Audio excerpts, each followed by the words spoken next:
All right, good evening, guys. Ken at Tortoise Capital Nightly Strategy Podcast for May 7th, 2022.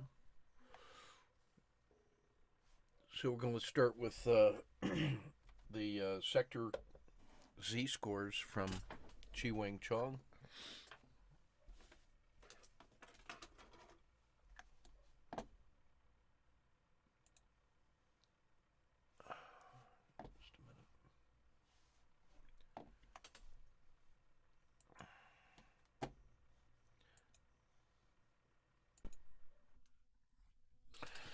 All right, so this is looking at the Z scores of several of the cycling sectors, and it gives us an insight into market dynamics. So we're going to look at SPY right here. And you can see that its 30-day Z score, where it makes turns, anytime it's making a turning point at -2 or -3, or conversely up here around 1.5, those are significant turning points in the market. And you need to be ready for a different kind of regime, if I can say it that way. So on this one at the start of February, this was the January sell-off on the big thick purple one, and then you got a leg one, pause, leg two, and that was a really strong move that took it to all-time high. This was up around 480 on SPY. And then that reversal,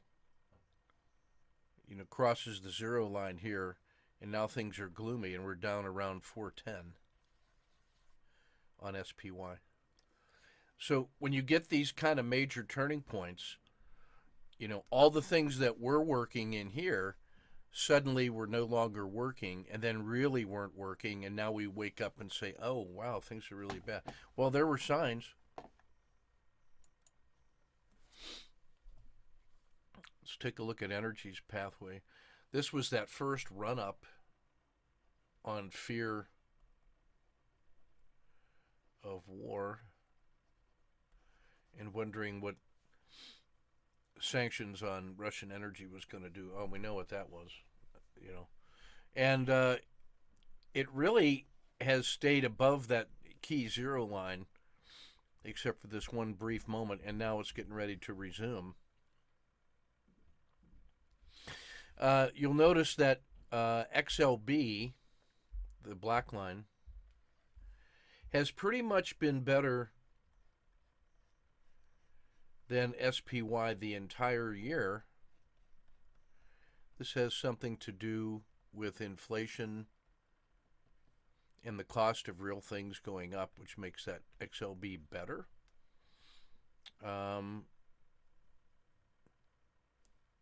XLK, really, when XLK's been good, it helped lead the S&P out of the doldrums. After it was horrible, then it started to get strong.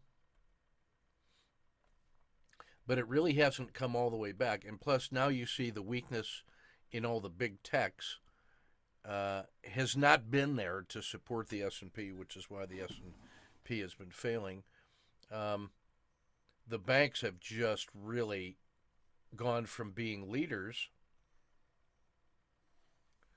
to laggards from about this point on, and now they are the worst sector. Now, this was a nice bounce in XLF from the worst condition, and banks on a relative basis got better, but they're back in that same crappy place. So if I'm a betting man, what I'm doing is I'm waiting and watching and carefully stalking XLF. I really like stalking XLE because that's already starting to work. Its bottom has already been put in, and the sell-off was not anything like harsh. So all of the things being equal, I'm going to take advantage of the current strength in energy and materials. I'll always be watching tech because there's so much money associated with it in psychology. And then if I'm a finance specialist, I'm going to be looking at XLF at a recognizable turning point, and it may have already started to turn. There's evidence of a turning point starting here. So just a couple things to look for in the sectors in the broad market. Now, this one shows the relationship between, conservative defense in the form of XLP and consumer discretionary or speculative growth in XLY. And this is where the speculative growth really was better than defense for a bright, shiny moment on that second leg when everything was really working. You could even go back and listen to our nightly videos in that era to see that, yeah, we actually saw that happening, and we were favoring the things that are found in XLY. This, for example, was when Tesla was en route to 1200. Not so much anymore.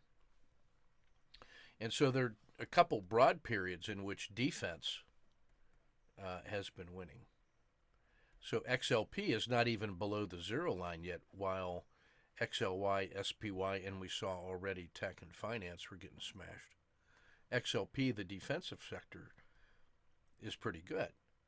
So it would behoove you, if you're that kind of a trader, to take a look at who are the components of XLP and maybe do a subset of those guys. Take a listing of the elements of XLP and say, who's got the relative strength in there, and take a look at those are the key leaders that are holding XLP up, and look at that as a store of value. So you can use this kind of market sector target analysis to help you with your portfolio selection and your trading target selection.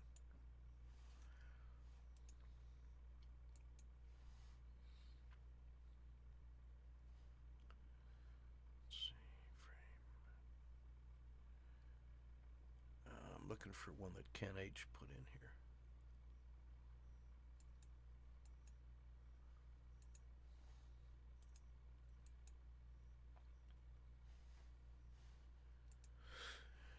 Ken H added a little, pairwise comparison, a direct comparison of XLY and XLP, and he notes that, when this ratio is going down, when this number is low, it's because he's looking at XLY compared to XLP. So, as a fraction, Y over P, when XLP is outperforming and XLY is going down, then that ratio number gets small. All right. So this was the period of time in which XLY was doing better than XLP. And then in here, this period of time, I should say, this is when XLP is greater than Y.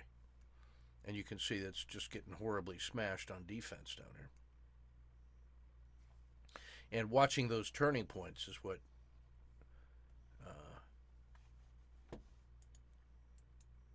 helps you find when that market condition is changing. So watch the PSAR flips. And that what he's saying there is when you see these kind of turning points at extremes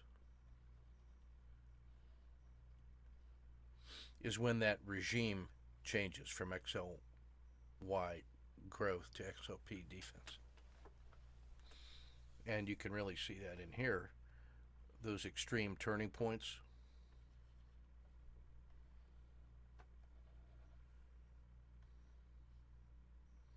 And when it crosses the zero line especially, you get you get a strong alert onto the shift between defense and offense.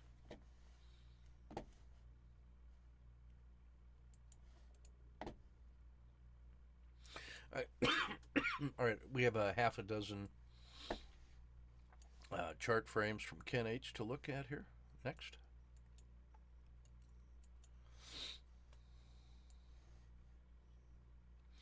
All right, so this is RYI, Ryerson Holding Corporation in metal fabrication.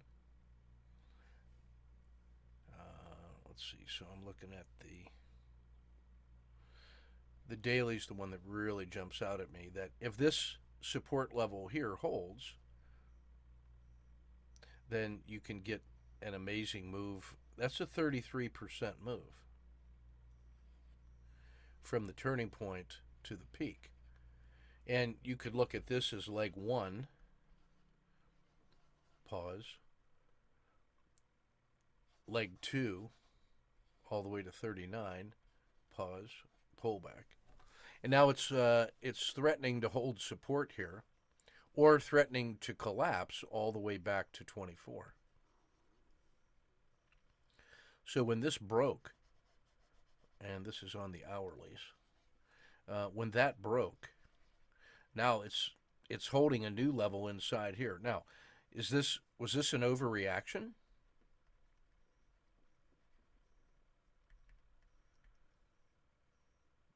If it's an overreaction, then it should rebound and at least come up to 38, which gives you from 34 to 38 is $4 of upside gain against about $1 of risk. So you get 4 to 1 to the upside. But if this fails down to, even if it just goes to Z3, that's $4 to the upside with $1 risk. So you have you have essentially a critical state. And if you can just be in the mental zero state here and risking $1, a breakout to the upside offers an opportunity for $4 and to the downside $4. So you've got 4 to 1 in either direction once it breaks out of that holding pattern. And on a daily basis, you can see why that number is big. And then on the weekly basis, you can see also that it's right in the middle of that weekly breakout piece. This is what that fence sitter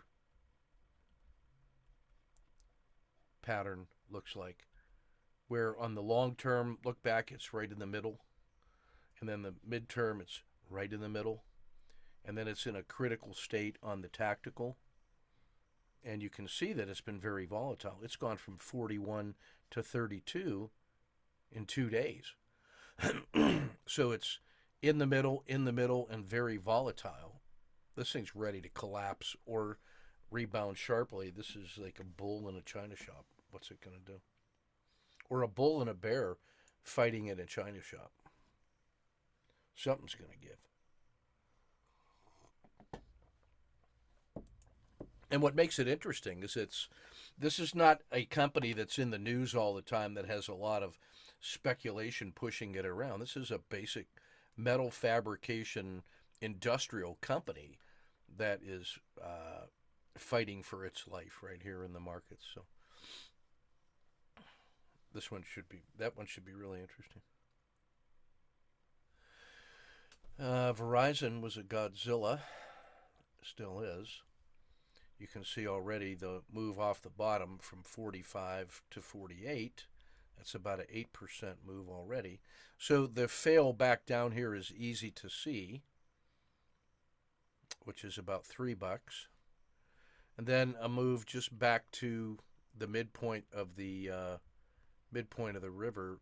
It was right here. Is also that's about $4. And he's looking at about a 30-cent risk box. So on a really small zero state or indecisive range, you got at least a move to 50. I mean, that's $2 against a 30-cent risk. That's 7 to 1. Just on the move to back to the Z3 and to this little cluster. That's 7 to 1. And then a move down here to 46 is $2 also. So it's 7-1 in both directions. That's, so out of this little cave, old Godzilla's going to come running or running. It's going to be a big move in either direction. And look how far that thing can move in one day. Look at the size of that move, 53 to 51. That's a $2 move in one day. So, yeah, it could make that whole move up in one day. And why wouldn't you want to participate in that? That's what you are looking for. This temporary range compression with an equally large probability of a large move in either direction with little to no provocation in the middle of a very volatile condition while it is at an extreme price location on the longer terms. This is location plus volatility. Godzilla. And it's Godzilla because it's all at the bottom of the ocean, ready to come raging north, right?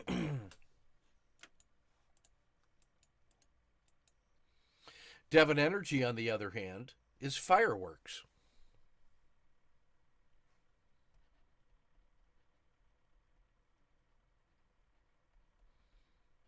Well, why is it fireworks, Ken?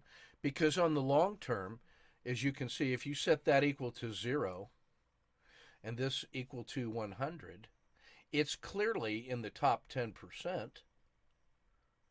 So, check. It's extraordinarily up.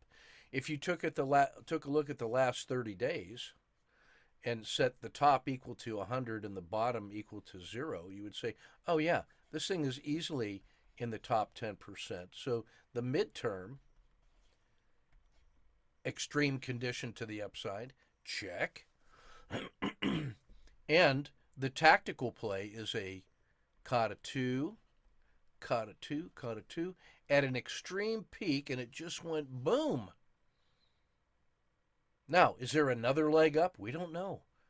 In the fireworks, you're always waiting for one more big boom to get you. And there's that pause. Well, people, is there more? Is there more? As it starts drifting down. Or it goes boom again and takes off. So fireworks is the one that amazes you with the up move, very volatile, and now is it at a critical state moment in which it's either going to, since I have no directional bias, I'm drawing that as a 0 state, it's either going to collapse out of this at least to 65 and maybe to 61 and maybe to 57. Could that happen? Sure it could. And the trigger would be when the PSAR breaks, like it did right here. It's going up and everything's beautiful, and then the PSAR breaks, smash. Could that happen here?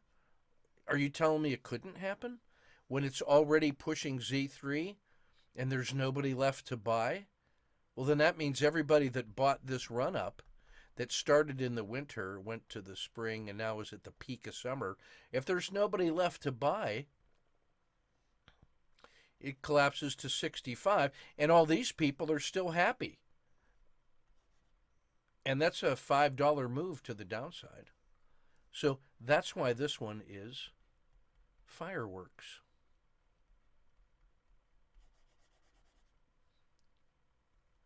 If this had been a non-volatile move, like if it had just been quietly marking time here in a very smooth, quiet, then we would call it Humpty Dumpty, because he had a great rise, and now he's teetering on the shelf for a great fall, and everybody is quietly watching to see what happens. Except it had a big move, and that's what makes this thing fireworks. Otherwise, the two are similar. Fireworks we think of as great big run, and lots of volatility. Fireworks. Humpty Dumpty we think of great big run, and then if this had just gone sideways, quiet. Is he going to fall, that big egg? I don't know. That would be a Humpty Dumpty. But because there's already a great big move invested in here and it's in the middle of volatility, that's what sets the conditions for a great collapse or another big secondary move to the upside. Imagine what could happen to Devon Energy if the price of oil were suddenly to spike again and there was some legislation passed that would favor domestic energy uh, inventory and distribution. That's what Devon Energy does. So this thing could easily continue to go. There's no resistance overhead. That's why it's an interesting fireworks.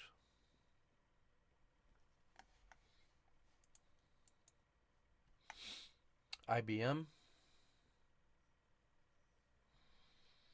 This has held a nice pattern here from this Kata 2 and broke out. And, whoa, that's a nice move. And then it resisted, but the sell-off occurred, and this is where it really held. Halfway down the stack, it finally held. So this sets up like a Kata 2, low, higher low, and then the breakout, and now even a little fractal Kata 2 inside here. So could this still go and get all the way back to 141? Sure it could. Could it also fail from here to get back to 133? Sure it could. Is there only about 60 cents of risk? Yep. Is there $4 of gain? Yep. That's about 7 to 1, especially if you take half. And then there's at least 3 to 1 to the downside. That's in the perfect position to take advantage. What if there's a sudden buying inside the Qs and XLK and technology leads the market out of the doldrums in a surprise move on Monday? Would IBM be one of the likely candidates for leadership there? Sure it would. It's been in a Kata 2 condition all the way since 120, and it's going to break. It's getting ready to break above that level, so getting to 142 would be easy to see. But then you could also see the collapse leg 1 and leg 2. Perfect critical state.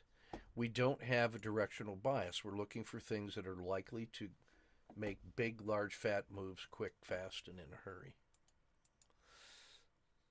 AMD, chip maker, tech company, just in horrible shape over here.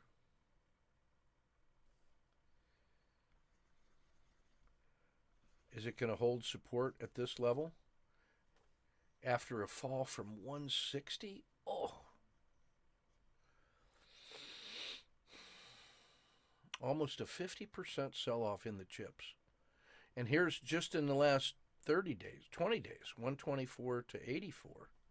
That's minus 30%.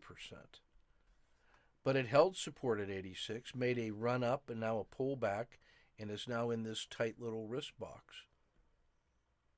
Was this the overreaction and the fair value should be here at 110? At the midpoint of the daily index? I don't know, but a move from 95 to 110 is $15. That's a 15% move on about a $2 risk. That's 7 to 1. And then the breakdown out of here, maybe this was the aberration, and maybe there's a lot more pain and suffering, and this thing could run down to 85 easy. That's a $10 move on a $2 risk. That's 5 to 1 and 7 to 1 to the upside in a tightly compressed range that's under tension. Who's going to win? I don't know, but I'm following who's ever leading. That's the essence of critical state trading. Non-directional bias. Look how easy it is when you give up your directional bias and simply look for the physical conditions that create maximum tension. And the market resolves tension. A very useful set of beliefs. I don't have to search for reasons why one side or the other is going to. In fact, I don't have to make a list of all the positive reasons why something's going to go up. Here's reason one and reason two and reason three. And let me go deep into their fundamentals and news and message boards and opinion leaders and TV and magazines and trade journals and insiders and compute volume statistics and all that other crap. Maybe all of those things might help me find reasons to favor the upside move, and the same set of analysis the downside move. Then I got to figure out which one of those is going to win and why, and what's my theory of why the bulls should beat the bears. Do you think that that is a useful expenditure of your time? Do you think that you can do that better than all of the people who are conducting these individual analyses themselves and are specializing in one stock or one sector? This is the rational argument analysis. And I don't see that as a winning game. I don't see that as a very useful expenditure of my time. But this is what you have to do if you want to draw a distinction between one side or the other to try to get into the prediction game.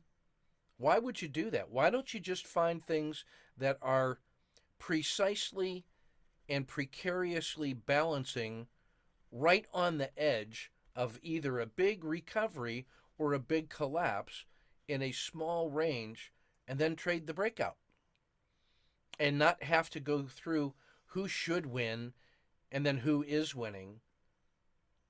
And then if you picked that it was going to go up and it went down, then you got to contend with, oh, God, why am I a bad person? What did I miss? How did I fail to compute the infinite complexity of this and pick the wrong side? Why am I such a bad person that can't do the impossible? Oh, let me go to my therapist and work on my feelings and my self-identity and try to restructure my ego and all that crap. Ugh. Or just find a nice, tight little wrist box. If it collapses, it's huge. If it recovers, it's huge. So he went on this one. It was a fake one, and he scratched. -1. On this one, he saw the COT at 2. He gets short here, and he cashes a nice big win that pays for that 3 times over. And then when he uses Danny's option course, he recognizes that a 2% move in the stock can yield a 28% move in a long put. Hat tip to Danny's options course, which is a professional money manager, a professional hedge funds manager's options course specifically designed to map to our trading strategies. You won't find that anywhere else.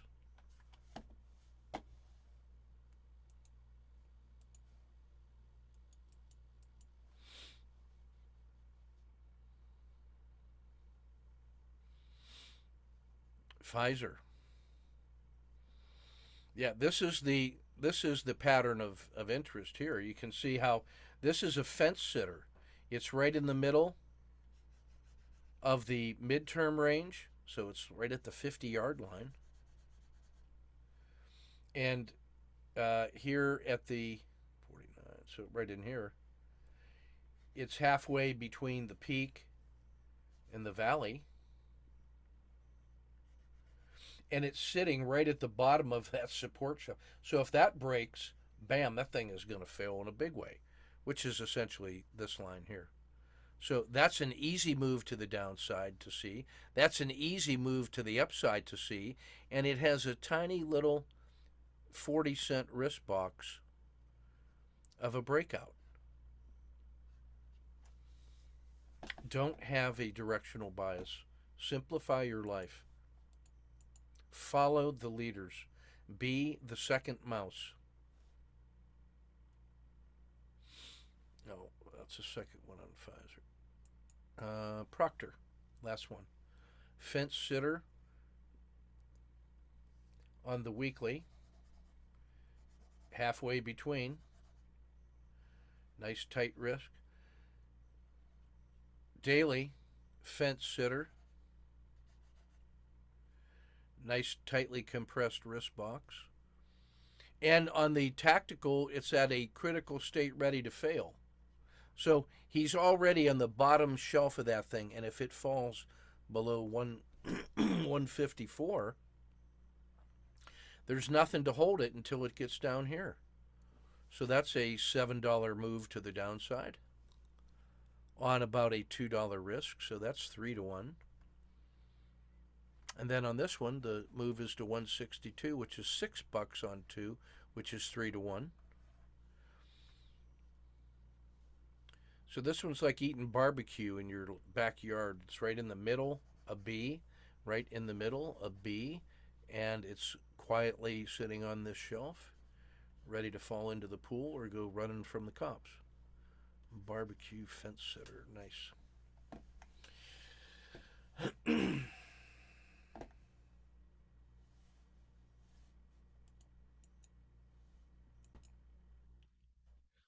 All right, that's everything we got for tonight. I'm going to get this published and processed here shortly. I see Nicole's. Was Nicole still? Yeah, you had a question about regression lines and spreadsheets, and I want to focus you. So I'm going to do a separate lesson for you. You guys are all welcome to listen, but it should a question about regression lines. Okay. Okay, go ahead. So my question is, on the regression line, you had on the chart video, you're going back 10 bars, and on the 11th bar, you're taking that basically the regression line showing from the open of the first bar into the before it closed on the 11th bar, and I'm wondering why it isn't above that. Yeah. I mean, that was I didn't understand why you picked that exact point. Yep, just a minute.